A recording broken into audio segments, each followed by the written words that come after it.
अस्सलाम वालेकुम व्यूवर्स। मैं हूं रमनाज और आप देख रहे हैं cooking and vlog with the रमनाज।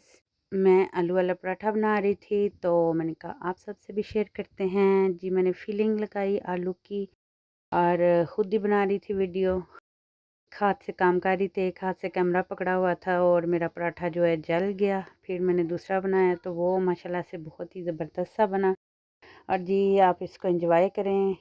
आलू जो हैं उबालें, उसके अंदर मसाला जात डालें, दड़ा मिर्च डालें, नमक डालें, हल्दी डालें और जी इसके अंदर आप मेथी डालें, थोड़ी सी अजवाइन डालें और मसाले जो हैं वो आप अपनी मर्ज़ी के मुताबिक भी डाल सकते हैं। फिर जी मैंने 2 पेड़े बनाए छोटे-छोटे और उनके अंदर फिलिंग लगाई और उसको बंद करके तो पराठे की शेप दे ली।